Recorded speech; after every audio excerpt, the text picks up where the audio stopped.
At MTAC Another World, John is joined by the Side Quest podcast to have a talk with Natalie Van Sistine in this awesome interview on the OSMcast.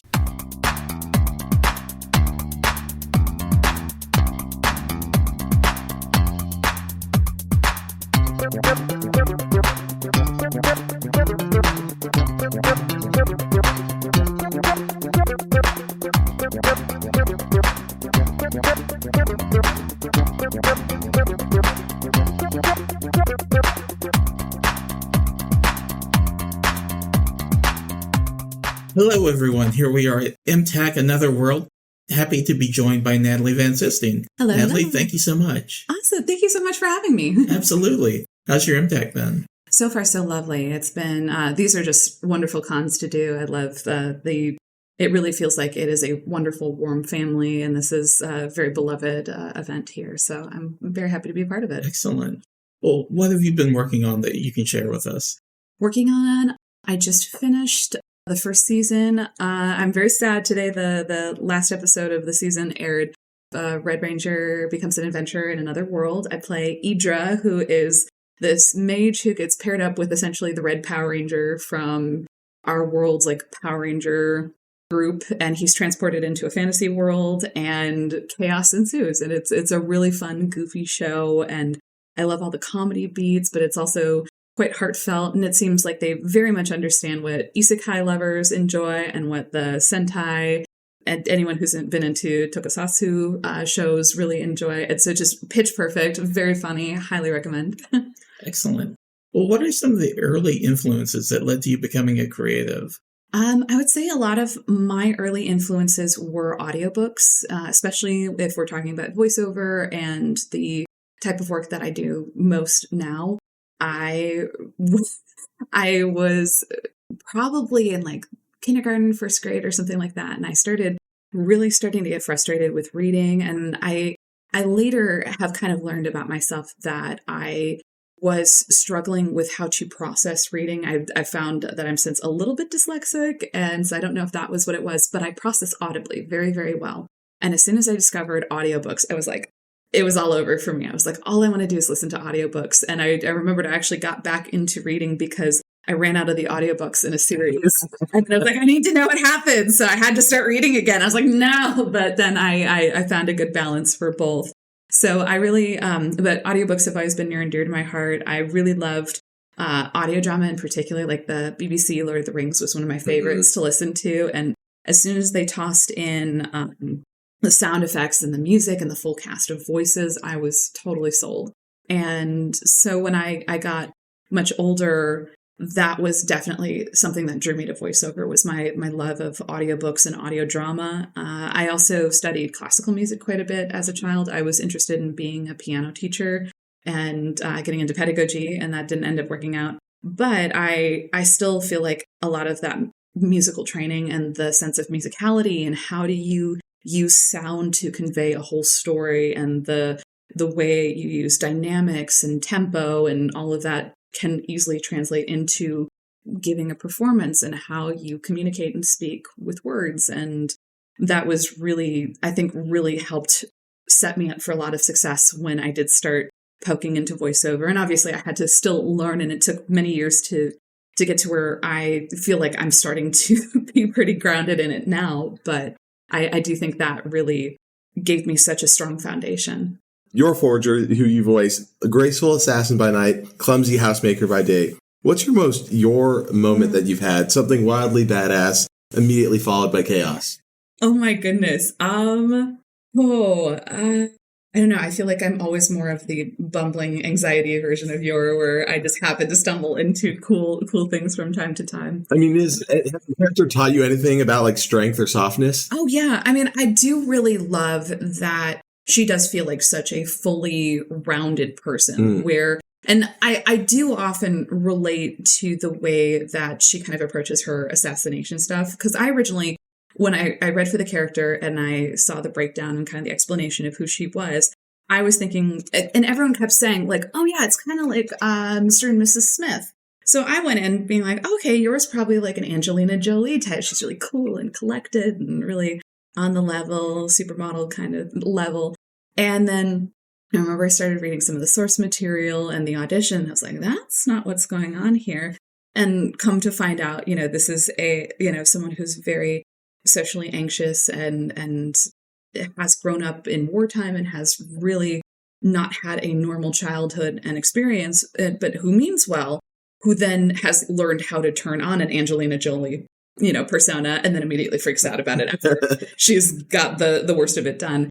And I can really relate to that as an actor too, where when I go into the booth and, I can be an assassin, a warrior, a soldier, a mom, anything. I go in, I have to put on this persona. And also too, when you just go into a professional setting, you have to be put together and they say, do that, start screaming while you're on fire. And also someone just threw acid on you. You don't get to go, well, I've never done that before. What does that even sound like? You just go, sure, let's do it. And you just have to turn that part of your brain off.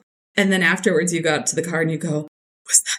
I don't know what that was. You freak out afterwards. And I relate to her very much because she does that quite a bit. That's almost identical to how she is. And I love that.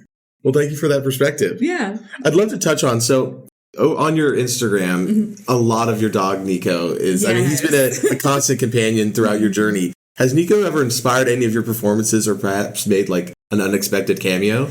Oh, well, I will say whenever he's in the room, my booth has a really solid door with a glass window all the way from floor to ceiling. So he definitely likes to sit there and just make sure I'm okay. I think he's gotten used to, if I scream or whatever, he's kind of like, oh, mom's doing the thing again. Yeah, as long as she's in the box, whatever she's doing. Outside, it's something to worry about. It's very different. But here, whatever. It's just being weird again. And sometimes he'll come up and he'll kind of put his little paw on the door and get really, really come on. There's a audio on TikTok I love of Dr. Phil going, I think he was reading a letter from someone or trying to explain a scenario, but it's Dr. Phil's voice and he's going, open the door or I'll throw rocks through your window. That's what I think of it. Let me in. He did actually get to cameo in an anime himself though, which was really fun.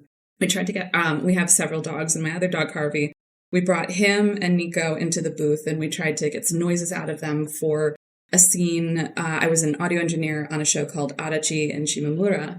And in the penultimate episode, Adachi goes to a pet store and she goes and looks at puppies. And there wasn't a lot of puppy noises in there because apparently it was just in the Japanese. It was all the voice actors in Japan making puppy noises. So we had a couple people and they're going, ruff, ruff, ruff, like that and whatnot. But we were like, oh, that'd be kind of funny if we could get actual dogs in. So I started recording and Nico lended his voice. So he made some wonderful little roofs and whimper noises that got in there. And then Harvey got anxious and threw up in the hallway.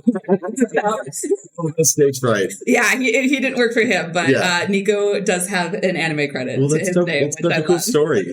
Thanks for sharing that. Yeah. And I mean, on the kind of outside of that, I have also seen that you are into the fiber arts. Mm-hmm. Is there been anything that you've been working on recently that's been exciting or anything that you're particularly proud of? Yeah. If you check out my Instagram, all my socials are at N Van Sistine. It's my first initial, all my last name, all one word, no spaces.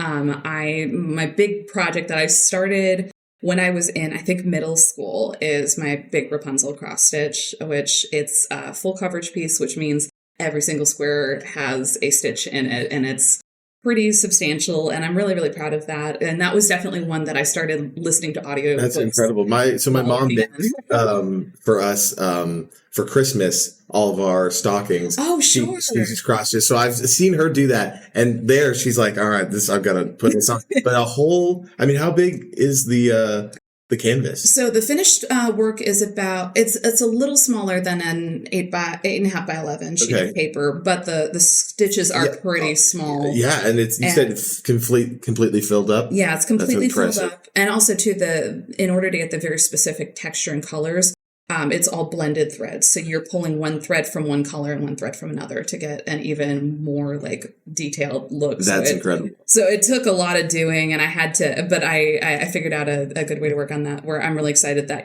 20 years later, I was able to finish it.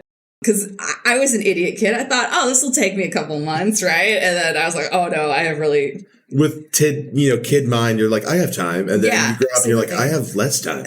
And less. Substantially. And less. But what I found out really helped was I got a craft light, and then I started taking pictures of the pattern so I could zoom in on my iPad, because it is the tiniest pattern. Mm-hmm. So half of it would just be me with my nose right up next to the page trying to read the symbols. So as soon as I started finding the little hacks, and then I got a stand that would hold my work. And as soon as I did that, I went from, barely making any headway to I finished half of it in less than 6 months as an adult working. So it was doable. I just needed the right tool set. And once I got that, we were off to the races. Appreciate you sharing that with us. What are some of the things that you do to just keep your battery charged? Yes, the crafting is honestly a big part of it. And because I am way too prone to being like, oh, how could I monetize this? The saying, don't monetize your hobbies. You have to have a hobby that's not monetized. So that really helps a lot. For me, I usually try to make sure I'm getting out of the house with the dogs to walk them, just so I can have that mental reset, especially if I'm in the middle of a work day and I need just to get a break. And I love being able to travel with the conventions as well, too, and try to take some time to just do things I'm interested in. Whenever I go to conventions, if I have a late start on, a lot of times Fridays, a lot of the cons won't start until 2 in the afternoon or 3 in the afternoon, since they're like, well, we don't always know if people are going to take off work to go to the whole con. And so if I have those mornings open, my favorite thing to do is go to the local art museum. And then I just put on my headphones and I listen to orchestral music, and then I just walk, and that's my zen, and that's my happy place. So we'll let you go on this. Mm-hmm. I've been asking all the guests, the theme of this convention is another world. Mm-hmm. So if you had to be transported to another world, where would you go? It doesn't have to be from anime. Oh, another world. So to tie this back to the beginning, my original love of audiobooks and audio drama, one of my favorite worlds to be kind of immersed in was the world of Redwall. And Redwall is written by a British author who wrote the book specifically for a school for the blind. And so its descriptions are very lush and very beautiful and very evocative. And it's it's kind of like Watership Down with talking animals and, set in this very pastoral landscape. But then they go off and have adventures, but they always come back. And there's this beautiful abbey where they all live, and the food descriptions are always incredible. It's like Ghibli food levels of good food. And so I think I would that's probably where I'd be drawn to, is the Redwall universe. Well, Natalie, thank you so much. It's been a delight. I really do appreciate you. Thank you so much. Pleasure to talk with you. Thank you. And that was the interview. Hopefully you enjoyed it. We certainly enjoyed recording it. Big thank yous to both MTAC and Natalie for letting us have the chance to sit down and have a chat with her. It was absolutely wonderful. You can find all of Natalie's things. She's on Twitter, Instagram, Blue Sky, TikTok. You can find all of it at N Van Sistine. So Natalie Van Sistine, but the N is just the N. You can also find our pals over at the SideQuest podcast over at Linktree, so linktr.ee/the SideQuest pod.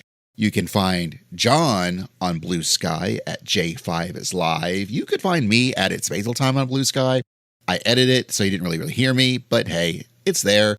Of course, you can go to MTAC at mtac.net and all their socials. Just look for MTAC, and our podcast that you're listening to is the Awesomecast, your podcast for everything awesome. Please check us out everywhere you do at Awesomecast, OSMCAST. Anyways, thank y'all, everyone, for listening. Thank you, everyone who was on this wonderful conversation. And until next time, we're out. おそらく気づいてしまったみたいあくびの色した毎日をまること映画のように変える種と仕掛けに出会えたこと仲良くなれない空の下心は閉まって書きかけてそんな風にどうにか生きてきたメロディーが重なる